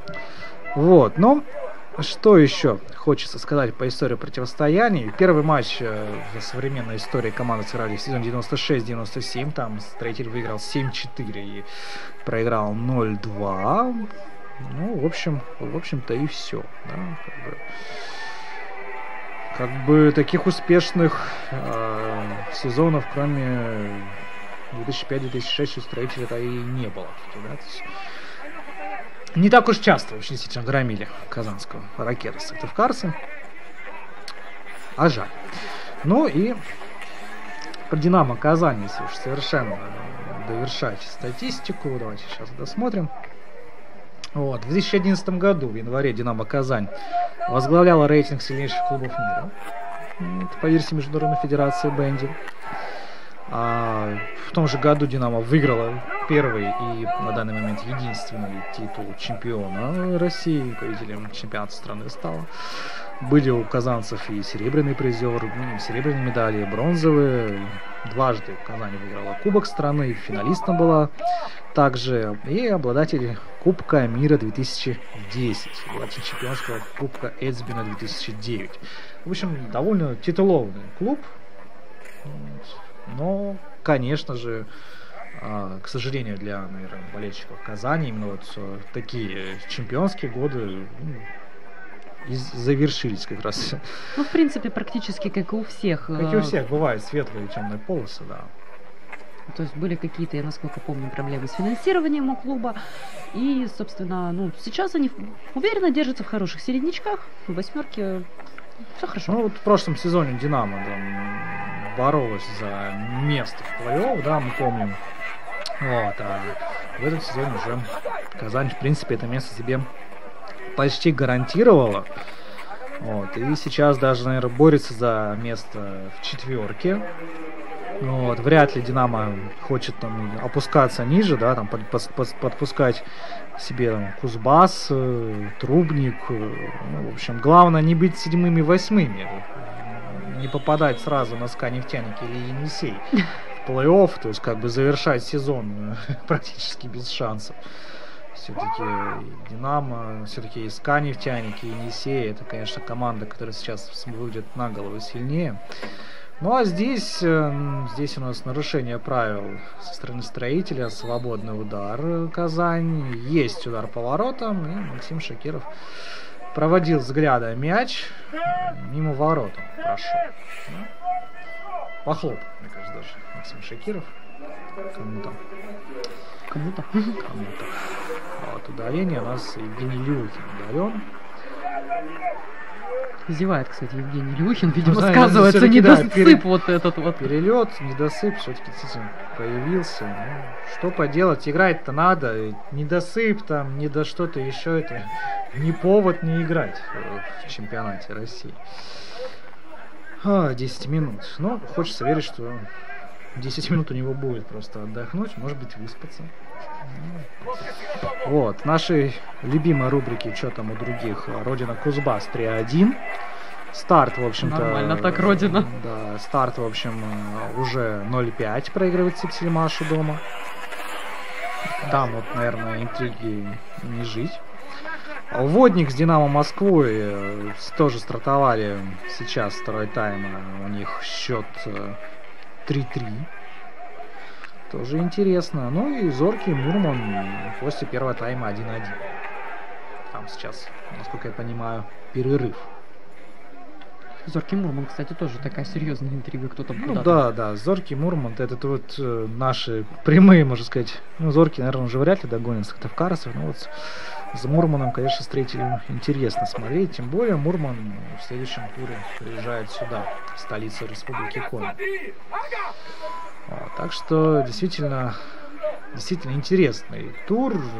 И мне кажется, что еще и здесь далеко не все потеряно у Строителей, далеко не все сказали сыктывкарские хоккеисты.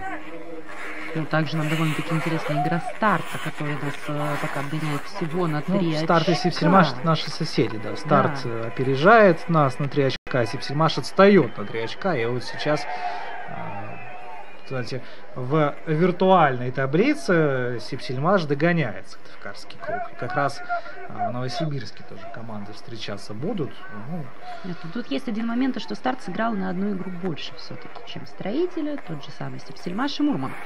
Ну, к сожалению, это мы все ведем разговоры о местах ниже 8-го. Да? Если бы шла речь о местах восьмерки, ну, наверное, была бы принципиальная разница, а здесь только Здесь, я думаю, в принципе, строитель себе этот сезон уже может заносить в актив, несмотря даже на то, как могут быть теоретически сыграны, да, оставшиеся встречи. Все-таки разница с тем строителем, который был в прошлом году, она действительно видна, да. Страшно даже, наверное, представить, что было бы, если у строителя не было бы травмирован. Да, потому что действительно в ряде игр не хватало это наша тоже постоянная рубрика «Плач по опенлендеру» называется. Ну, что поделать. Ну, мы в этом году мы уже еще и по Никите Свиридову вместе с вами плачем, да, потому что ожидали, что он сможет сыграть уже в январских матчах, когда Сыктывкар принимал Родину, Волгу, но вот не сыграл, да, и уже действительно там, по-моему, все к операции идет. Видимо, в этом сезоне мы Никиту Свиридова на льду так и не увидим. В общем, главное усиление у строителя в межсезонье, такое чувство, будет с Лазарета, как принято это говорить. То есть не трансферы какие-то там сверхъестественные, да, там не появление волшебным образом Алмаза Миргазова в форме Сыктывкарского клуба. Ну, вот оно что, Алексей, вот и что вы Дедушке Морозу-то на Новый год загадали. Да, не без этого. Ну, Дедушка Мороз перепутал все.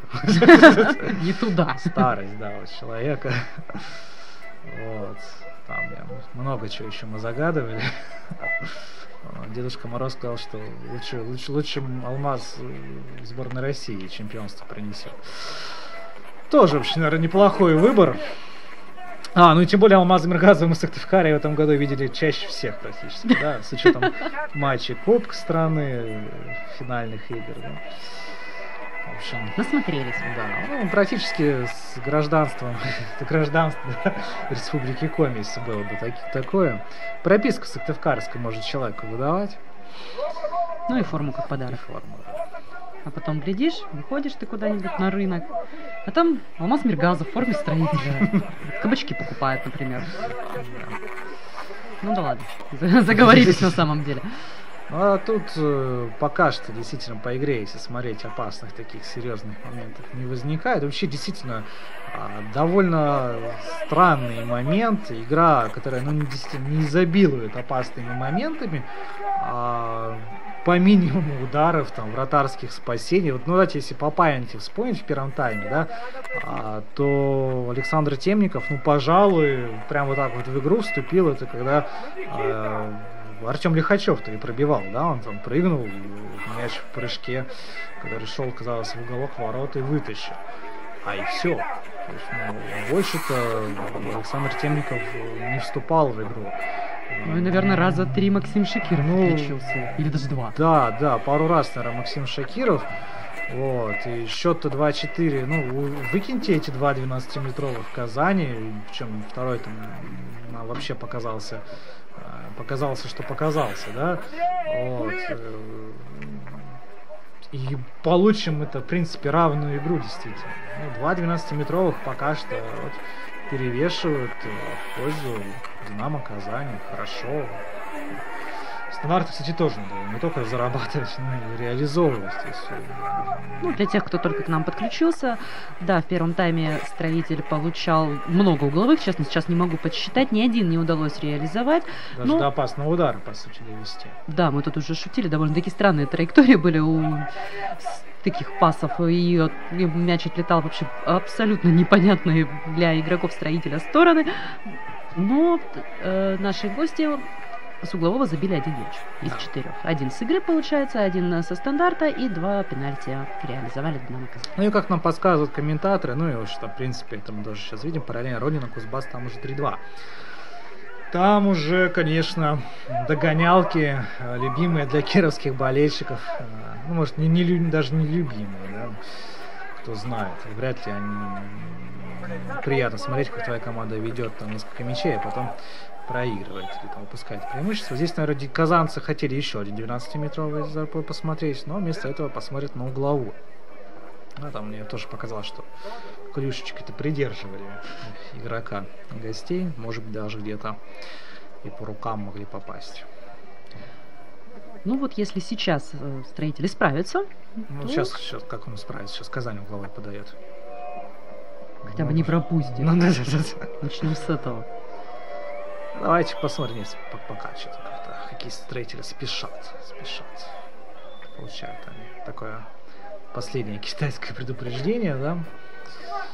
Что не надо раньше времени выбегать с линии ворот без свистка. Сейчас есть подача, и попадает мяч в итоге к Сергею Обухову, наносит удар, и от ворот Максим Шакиров будет мяч в игру вводить. Ну вот еще один момент, когда Максим Шакиров все-таки поиграл. Ну да, ввел мяч в игру. Точный пас сделал, да?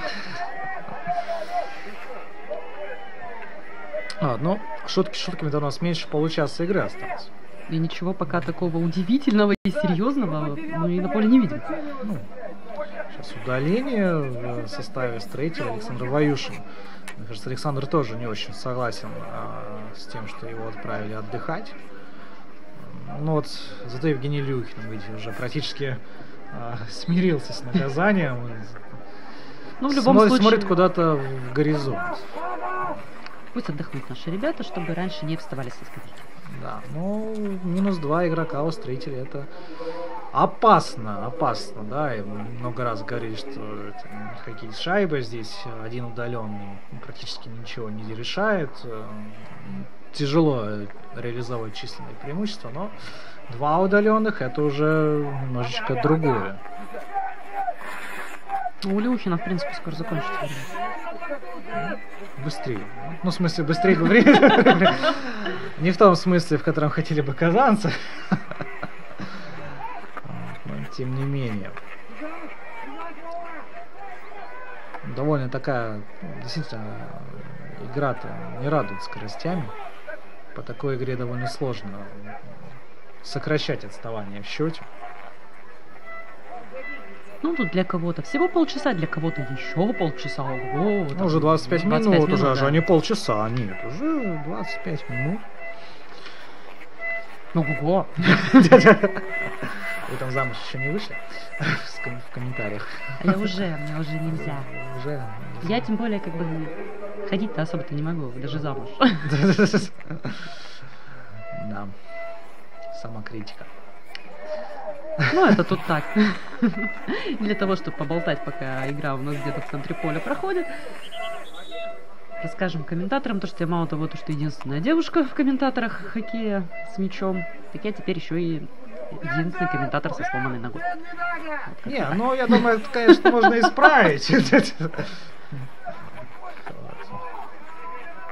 Исправить что? Я стесняюсь спросить. Мне пол поменять?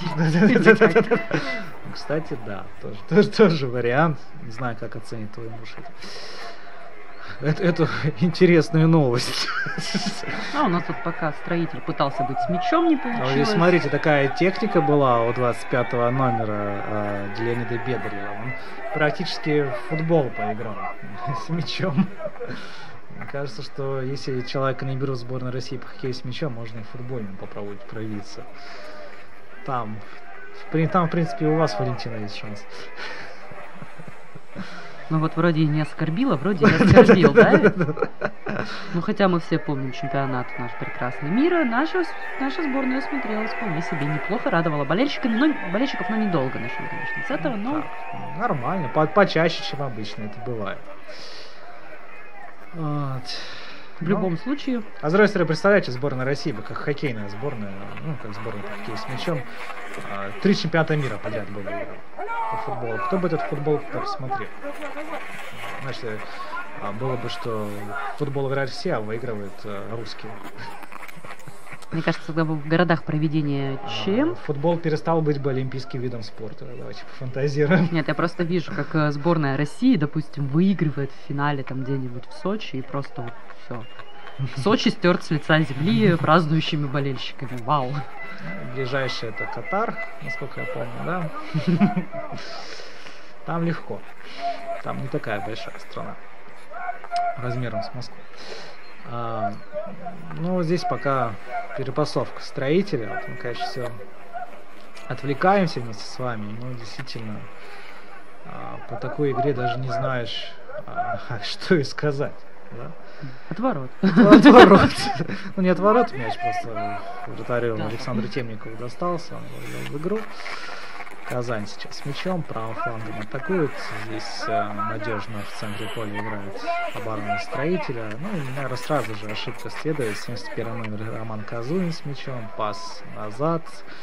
23 номер, это Артем Платонов был, отдал уже куда-то налево мяч, и уже борьба на чужой половине поля. Здесь Артем Лихачев завладел малиновым снарядом. Значит, как говоришь, малиновый, все время песня Игоря Николаева вспоминается. Ну, вечер пятницы, это нормально. Такая вот ассоциация, ну, по-другому как-то никак. Игорь Николаев же, да, все-таки малиновое вино. Я думаю, да, я честно не сильна в творчестве Игоря Николаева. Ну, кроме «Прошу меня, любовь», да. Вот. Поэтому, не знаю, здесь так. Мы, конечно, все-таки другую игру хотели. Здесь еще одно, мне кажется, нарушение правил на игроке Казани. Согласен с нами. Арбитр еще свободный удар и еще одно удаление в составе Сыктывкарского клуба. В общем-то, Строителю надо сравнивать счет, забивать. Вместо этого мы правила-то нарушаем и, наоборот, моменты создаем для соперника. Но есть приятная новость. Евгений Илюхин на поле. Артем Лихачев, мы его недавно вспоминали, вот он уже и на скамейке штрафников. То говорит Александру Ваюшину скучно, а так хотя бы в камень, ножницы, бумагу, ящерица Спок поиграть можно. Там же карандаш, огонь, вода были. Нет, это, где были? А в теории Большого взрыва все-таки были ящерица Спок. Вот. Кто знает, какие сериалы смотрят наши хоккеисты. Ну вот да, вот Александр Ваюшин говорит, да что, сыграем? Сериалы обсудим. Сериалы обсудим. Вот, Лигу чемпионов футбольную. Можно много, в общем-то, что обсудить. Пока что есть возможность обсудить казанцам этот стандарт, как его разыгрывать, может, с ударом быстрым, может быть, что-нибудь похитрее придумать. Вот Максим Шакиров, мы видим, командует стенкой, двигает ее, ну и поправляет амуницию заодно, он тоже показывает, чуть какие-то проблемы небольшие возникли, наверное, минутку-то добавит арбитры за такую вот небольшую остановку в игре. У Максима Шакира в этом году практически нет конкуренции. Денис Гутаренко, второй номер Сыктывкарского клуба. Здесь по мячу просто не попал Казанец, но здесь только удалось попасть, и Максим Шакиров, мне кажется, ситуацию контролировал, ну и мяч мимо ворот прошел. Так вот, нету практически конкуренции у Максима. Денис Гутаренко в начале сезона получил тяжелую травму, насколько я понимаю, после которой до сих пор еще полностью не восстановился. Это опять же к словам о травмированных. Да, мяч мимо ворот, Максим прыгнул. Но мне казалось, все-таки контролировал действительно момент. Вот. Номинально второй номер Макар Екишев, потому что за неимением других, в общем-то. Вот. Макару иногда дают поиграть. Мы видели его и как раз в матче с Енисеем на выезде, ну и в домашнем матче с Енисеем тоже. В общем, в 6 играх Макар Екишев уже сыграл. В среднем проводится на поле 18 минут. Ну и в этих 6 играх пропустил 5 мячей.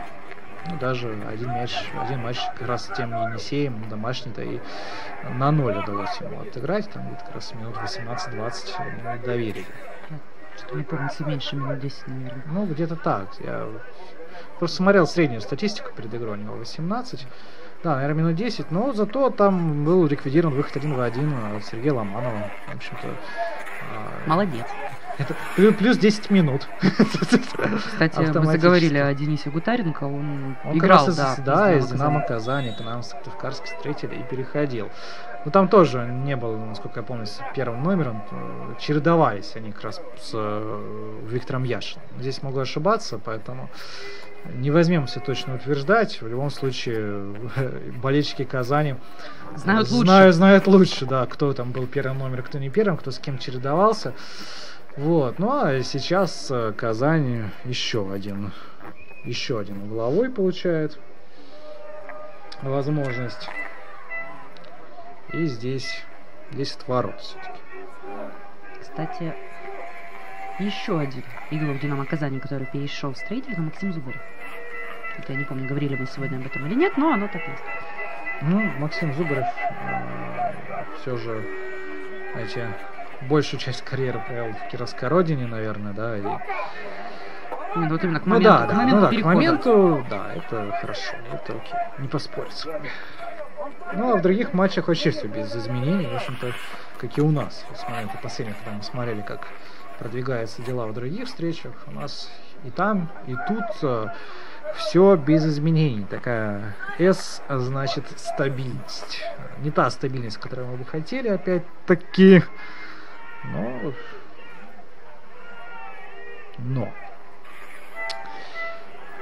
От ворот сейчас Максим Шакиров мяч в игру, Евгений Илюхин пытается разогнать атаку.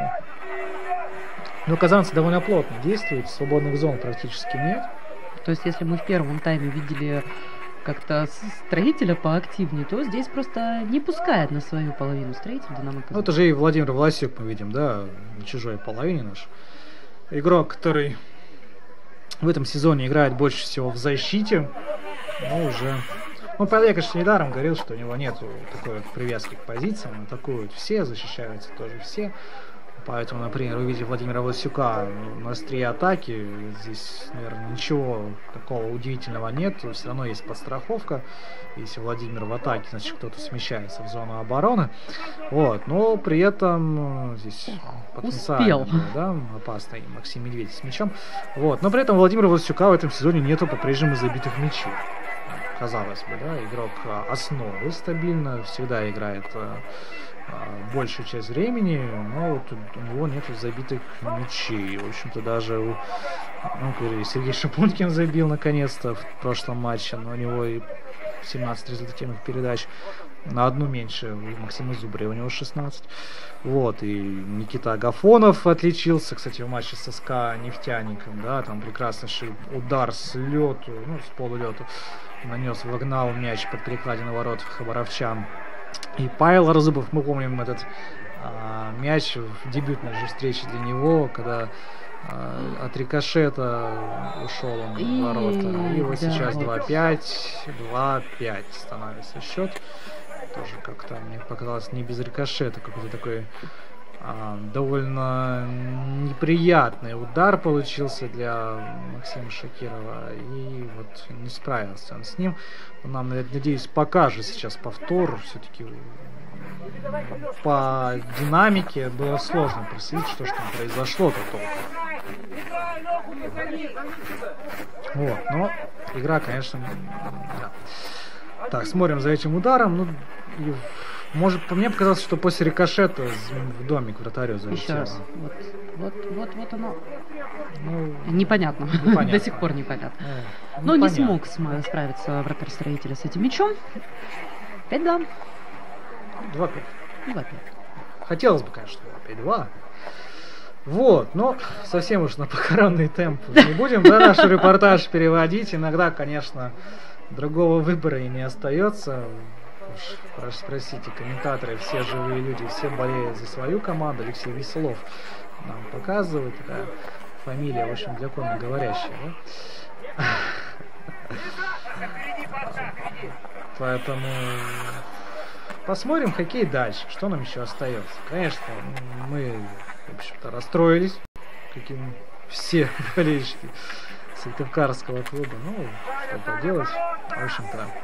Болеть надо за свою команду до конца. Даже здесь вот опять сейчас опасно. Выход 2 в 1, и мяч выше ворот проходит. Ну вот и ладушки, вот и прекрасно. Продолжаем игру. В принципе, чисто математически, ты чисто, говорил. конечно. Математически-то все шансы есть. Да. Знаете, как бы. Математически можно и у СКА выиграть на его поле. Да. Но это не математически, это уже как-то фантастически, мне кажется. Ну, это вот в чемпионате страны, конечно. Ну да, если есть на поле, на трибуне Старик Хаттабыч, да, тогда есть шансы. Что ж, есть возможность Строитель вернуться в игру, для этого надо наконец-то реализовать стандарт. Видимо, уже Максим Немцев пошел на подачу, обычно Сергей Шибонкин, там обычно Максим Зубарев. А вот сейчас уже Максим Немцев, который обычно эти удары наносит. Ну, хотя бы, видите, да, пожалуй, это первое угловое в игре, где до такого акцентированного удара дошло дело и мимо ворот. Ну, а хотя бы это лучше, чем было. Ну, как Алексей уже сегодня упоминал, строители у нас учатся по ходу соревнований, потому что есть серьезная нехватка собственного льда. Ну и вот они, метод проб и ошибок. Сейчас мы видели в действии. Это да, ну вот сейчас мяч в руках вратаря. Может быть, Виктор Яшин бы такой пропустил, как в прошлом сезоне. А вот Александр Темников как-то не хочет пропускать. Мы все больше в область фантастики куда-то скатываемся, мне кажется. Ну вот фантастика была в Кирове, в первом тайме, когда Кировская Родина выигрывала у Кузбасса 3-0, сейчас там 3-6. Ну, в общем, все вернулось на круги своя. Даже мы недавно только что отмечали, что там ничего не изменилось, а там уже 3-6. Было 3-2. 4 мяча Кузбасс за то время, которое Казани потребовалось для одного мяча. Кузбасс забросил 4 раза. В общем, вот. Да, в общем, если те, кто ставили на победу Кузбассу при счете 3-0 в пользу Родины, да, а тем более на фору какой-нибудь, ну там, наверное, обогатились. Мы продолжаем нашу постоянную рубрику «А что там у Мурмана?». Что там у Мурмана? Там в других матчах все без изменений. Там также Зоркий Мурман 1-1. Вот. Там хотя бы ничья. Ну, видимо, там тоже какое-то затишье. Ну там только 5 минут второго тайма пошли, там же они стартовали позже нас. Соответственно, пока у нас здесь начался второй тайм, пока шел, там был перерыв. Так что мы тем закончим временем нашу трансляцию, там еще 10 там минут. еще будет играть полчаса. Вот Андрей Куликов на поле. Разгоняет атаку. Здесь заброс, кстати, неплохой по мысли. Не очень хороший, наверное, по исполнению. Но, знаете, исполнение, оно должно приходить с годами. А вот мысль должна у хоккеиста быть все-таки как бы уже с молодых лет. Ну, конечно, мысль тоже чаще всего приходит с годами. Вот Максим Зубарев прекрасно уходил от всех хоккеистов соперника и заработал еще один угловой. Вратарь Динамо Казани уже вздыхает. Сколько можно-то уже, ребят. Но пока что ему вот такие стандарты проблем-то особых и не доставляли. Алексей, есть такая поговорка: если долго мучиться, что-нибудь получится. Думаю, она применима к сегодняшнему матчу, наверное. Давайте посмотрим. Получится, не получится. Ну, вот не в этот раз, да, опять. Хотя все равно мяч остался у встретили, и удар выше врат прошел, да, мимо. По крайней мере, ударом завершили. Не абы каким, в общем-то, да. Ну так, проводил взглядом вратарь Динамо Казани мяч. Да, как девушка любимого парня в армии. Это все туда же к малиновому снаряду, там малиновые снаряды, алые паруса, вот это вот все. Ну, вчера был 14 февраля. Факультет образования дает о себе знать, поверьте. Праздник День влюбленных вчерашний наш, вот туда же можно. Вчерашний наш, вот потише, Валентин. В смысле не наш с вами, а в смысле общенародный. Кто знает. Общенародный, католический, коммерческий, да, как сказали представители Сыктывкарской епархии. Написала Валентина Сергеевна. Да. Ну, а пока еще одна атака строителей, и мне кажется, еще один угловой можно было бы дать в этом эпизоде. Ну, почему можно? Дают еще один угловой, в общем-то. Прекрасно. Ну, прекрасно. Чисто так вот предположить, что еще 3 угловых строитель может получить. Этого хватит, если реализовывать их. Если не реализовывать, то, конечно, ничего не хватит. Так, Максим Зубарев с мячом. И выбрасывает с гостя мяч штрафной. Снова Максим Зубарев, будет заброс. Там борьба за мяч. Есть! Нет. Есть. Да, был. Был у мяча Евгений Люхин. Осталось только по мячу попасть. Но вот оказалось, это не так уж и просто. Тем более мяч подпрыгнул в самый неподходящий момент. Кстати, заметьте, да, Андрей Куликов довольно неплохую порцию времени получает, как и Никита Агафонов. Означает ли это то, что больше готовится Сыктывкарса к Мурману? Или просто больше времени получает? Павел Разубов тоже на поле, да, вот 5-й номер. Ну, это, кстати, уже такое традиционное, то, что под конец матча выпускает все-таки Павел Яковлевич молодых игроков. Не исключено, что сейчас на поле опять-таки появится Макар Якишев. Ну, в смысле, не на поле, в воротах, конечно. Ну, на поле. Он же как бы не за воротами спрячется, правильно, да? Не внутрь ворот зайдет, с вами, я в доме. Меня не трожьте. Вот. Здесь мяч в игре, что ли, остался? Не мяч, ушел он за лицевую линию. Иван Кораблин выговаривает, по-моему, Андрею Куликову. Учит молодого в уму-разуму, как говорится. Родину любить. Да. Ну, родину любят сейчас в Кирове, Кузбасс. Причем очень хорошо любят. И тут 70-й номер Максим Медведь имел неплохой шанс. Вот. А вот водник Динамо Москва. 3-4 Динамо Москва вышла вперед. Там тоже второй тайм только начался, буквально там 7 минут сыграно. Вот, кстати, ну, вот здесь, да. Прям в корпус, вот прям вот. В общем, можно было и лучше распорядиться этим игровым моментом Максиму Медведю. Ну, пока у нас здесь небольшая заминочка. Нет, тут у нас не заминочка, здесь у нас... Веселова знакомим поближе с Сыктывкарским льдом. Отомстили. За 5-й мяч.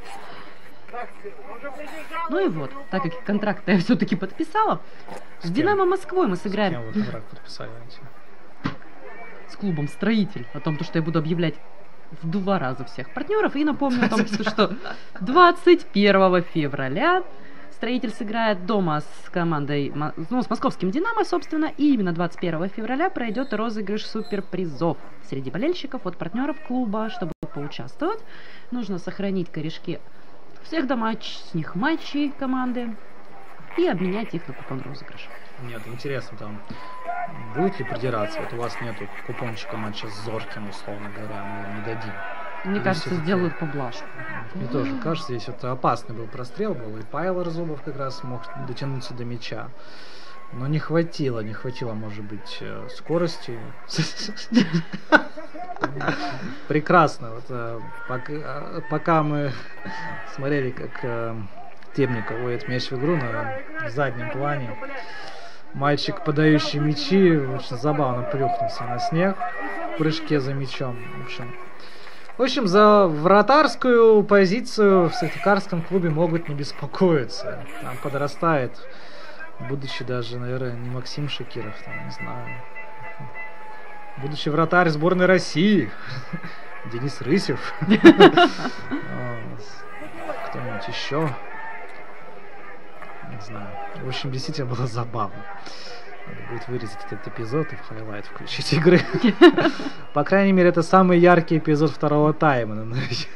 Даже не забитые мячи и не засчитанные. Нет, вот этот мальчик, который сделал рыбку, это 5. Знаете, как фигурам катания за артистизм выставляют оценки. А здесь, конечно, он победил. Ну, а пока Максим Зубов. Одна попытка «Строителя». Гол! Вот Ваня какой-то. Наверное, Иван Кораблин, видимо, с Ваня. 3-5. Становится счет. Ну, прекрасно. Этот мяч уже... Ну, хотя поздравляют Павла Арзубова. И это будет второй мяч Павла. Давайте посмотрим. Потому что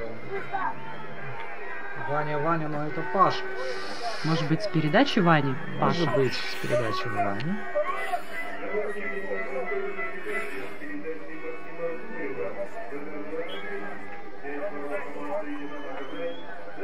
Да, Павел Арзубов. Вот Павел Арзубов забил трудовой мяч. Мы говорили, что первый мяч в Супруге он забил там с немытьем катанием после случайного отскока рикошета. Ну, значит, тоже как бы надо оказаться в нужном месте, чтобы тебе мяч отскочил. Тоже как бы не всегда получается. А здесь вот довольно трудовой, красивый мяч. И поздравляем Павла Арзубова. Вот, видите, пробил красиво, пробил неотразимо. Молодец. Растет молодое поколение Сыктывкарской школы хоккея с мячом. Молодцы. То есть мы видим, да, то есть только что мы говорили, что за вратарскую позицию переживать не стоит. Вот и за позицию форварда, наверное, не стоит особо переживать. Есть Агафонов, есть Саразубов, в общем, два игрока атакующего плана. Ну и защитник Куликов. Как бы осталось только в полузащите кого-нибудь найти, именно распасовщика вырастить. И вот такой костяк появится. Но у нас остается уже считанные минуты действительно до конца игры. Наверное, если бы не отменили бы арбитры тот мяч, который был при счете 2-4 забит Строителем, да, может, игра пошла по другому сценарию. Там ну, если бы ДКБ на носу бы росли грибы, пока у нас угловой от Казани, как бы у нас тут отрыв-то не увеличился, но мы верим. Павел Арзубов, главное, забил. Это действительно приятный момент в сегодняшней игре. В общем, то есть, если выделять какие-то плюсы, вот, за исключением очередных спасений Максима Шакирова, да, их у нас, в принципе, в каждом матче набирается с десяток, то вот как бы игру Павла Арзубова, сейчас Андрей Куликов, кстати, неплохо выходил, да, и вот Владимир Власюк оказался на льду не без помощи соперника. Ну, наверное, спросим тоже Павла Яковлевича, как он ценит игру молодежи. Ну, мне кажется, здесь даже особо спрашивать нечего, потому что если он ну, вдруг Павел Яковлевич недоволен, знаете, играть. Типа, Арзубов забил 1, должен был забивать 10, и как бы я недоволен. Он перед игрой ко мне подошел, сказал, что сегодня мы в Казани обыграем, я забил 10, я его выпустил, он забил 1. О чем речь?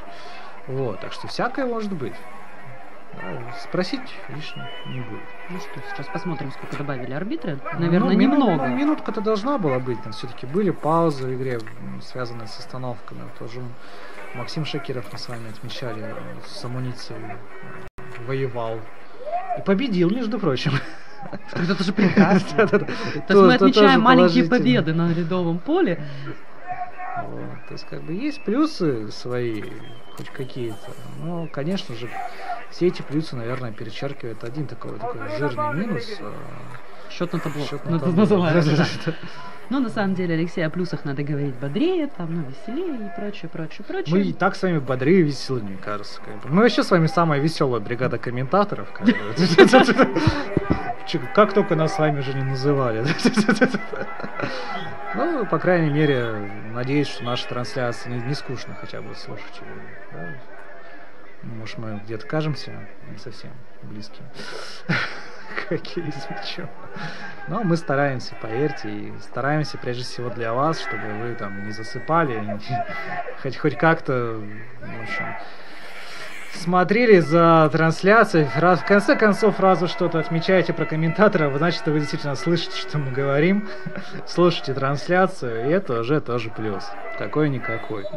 Значит, вы, по крайней мере, эту трансляцию запомните, да, а не монотонное бубнение, а то и вообще без комментариев.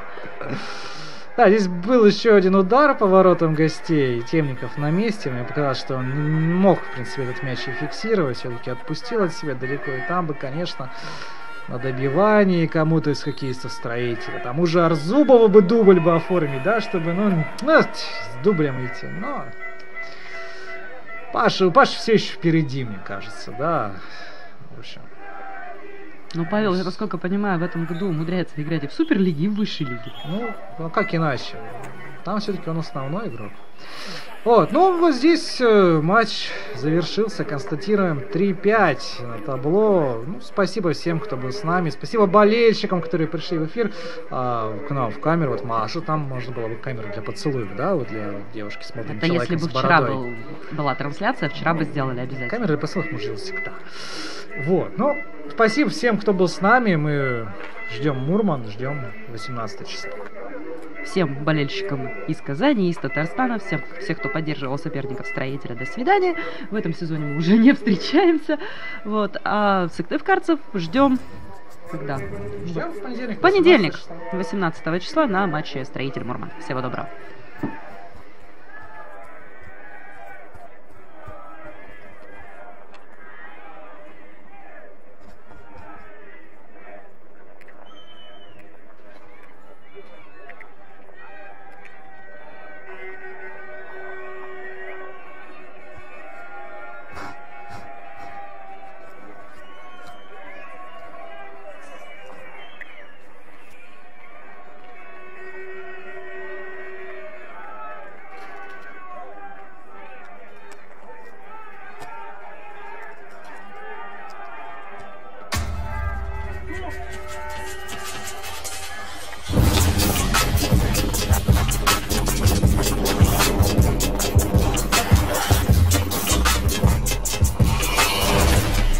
Приходите на матчи Суперлиги Чемпионата России по хоккею с мячом и болейте вместе с нами за хоккейный клуб «Строитель».